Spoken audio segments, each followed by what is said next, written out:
Whenever I say black folk cannot be racist, I get a lot of negative comments from some white folks saying, yes, you can. So I said, you know what? Today's teaching is going to be titled, What Racism Actually Means. Because black people, according to Webster's, because see, many of you all don't want to trust my research and knowledge. So let me go to the dictionary. Prejudice is a personal bias or assumption about someone based on race. A personal bias or assumption about someone based on race. But racism is prejudice backed by power, policies, and the ability to control outcomes for entire groups of people. Racism is the systemic oppression of a racial group to the social, economic, and political advantage of another. That's what racism is. When in American history have black folk ever used our power, ability, and influence to oppress a racial group such as white folk, for our advantage politically, for our advantage economically, for our advantage socially? Now, you don't have to agree with me. I'm telling you what what Webster says. Because again, many of y'all think I'm just on here pontificating. I'm explaining to you. You all take it, so many of you white folk, you take it personal when we start talking about racism. If you are not racist, why are you so hurt? Racism is not symmetrical. You can be prejudiced without being racist. You know that, right?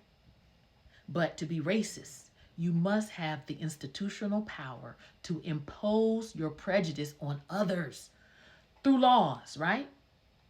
How many times in American history were laws put in place to oppress, and hold back black people? From Jim Crow to redlining when it came to housing. We saw it in the mortgages and lending. We saw it and see it in hiring practices, policies, media, healthcare, education. I'm not making this up. America, the architecture of racism in America. Let's not forget that the United States was not simply affected by racism. It was built on it, fam. It was built on it. In 1619, enslaved Africans arrived on American shores, not as people, but as property. And yes, I know, and black folk, this is where I'm going to talk to you. Don't keep telling me that slaves were not the first black people here on earth. I mean, here in America, in the Americas. I know that. I know that. But what I am referencing, okay, and if you watch my past videos, I do teachings on the fact that there were black people here coming. I do all of that. But we will never negate the fact of the millions of lives that were lost. So stop sitting on this internet talking about black people already here. Yes, some were. But it will not negate the millions that suffered and died through the whole slave trade. And not just to the Americas, but to the Caribbean and to Spain and other places. So just please, okay, stick with me. So in 1619, enslaved Africans arrived on American shores, and they weren't considered people, they were property. So for 246 years, slavery was legally protected by the state and church. After slavery ended, then what happened? What was next, fam? Jim Crow laws arose. Again, laws put in place to oppress and suppress so that another race can get an economic, a political, and a social advantage. Jim Crow's laws arose to legally separate, suppress, and segregate black life. In the 20th century, like I mentioned before, redlining. Remember we talked about the exclusion from the GI Bill? That was the bill that the soldiers got when they would come home from the military. They wouldn't even be able to take advantage of the VA loans or the other benefits based on the color of their skin. But yet America would send them out to fight. School segregation, employment discrimination, and medical apartheid became the blueprint of modern racism. Today, racism lives on in mass incarceration, police brutality, the racial wealth gap, environmental racism, and unequal healthcare outcomes. Now, listen, when I talk about mass incarceration, I am not turning a blind eye to the fact that as black people, some of us, you just in jail because you did some stupid shit. Every black person that's in prison or jail is not innocent. So we're not going to do that either. I'm a realist, okay?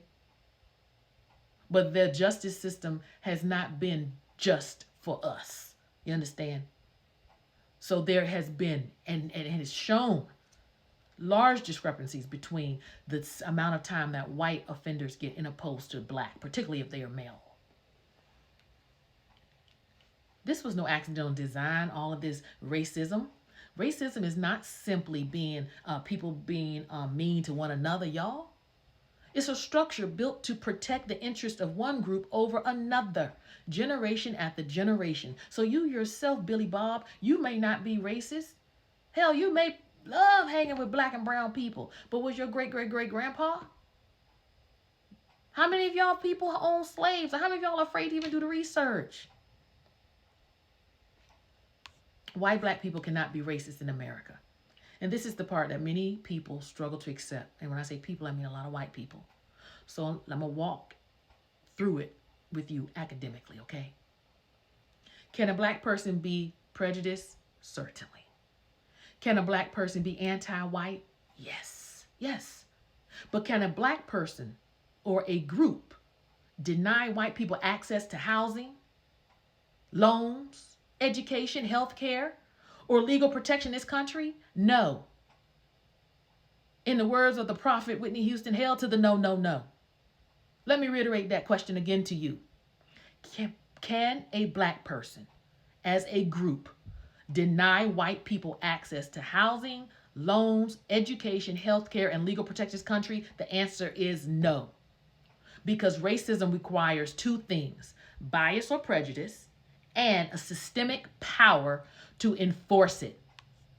Black Americans do not hold the power to control or direct America's systems.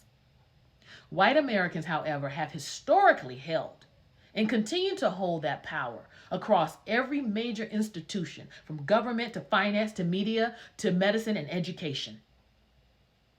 But what many people, particularly these white nationalists and all these MAGA nuts, know, and these old white men know, is that their time draweth nigh. White folk are not the majority. And that is why some of them are so afraid in Project 2025 and they want to roll back everything. They're afraid that white people are going to become extinct like the dinosaurs. Why do you think they pushed this whole bill to make abortion illegal? It wasn't for black and brown people, so that white women won't be having abortions, so that they can have these babies and build up the white race. Come on, somebody. Get your head out the sand. White supremacy is the operating system. White supremacy is not a fringe ideology or ideology at all. It is the default operating system of America. It's just what it is. It tells us white features are the standard of beauty. It tells us that white neighborhoods are safe and high value. When we know in these white neighborhoods, this is where so much of the most crime happens, in these white neighborhoods. Yes, you might see some shooting outside black people's houses, but you'll see Billy Bob in the house in these white communities building them bombs, blowing up schools. They want to tell us that white English is proper English and that white anger is righteous, while black anger is aggressive. And it is not about hoods and tiki torches, honey. This is the norm now. So white supremacy is the air we breathe, and racism is the result of it. So again, family and white folk, blacks can be prejudiced, we can be biased. But as of now, we have not used our collective power, ability, and influence to suppress and oppress you white folk. And you better thank God for it. And you all continue to like, share, and subscribe to my channel. Again, y'all got to start doing some research for yourself, white folk. Get your head out of Fox News and all these other political propaganda and read some damn books.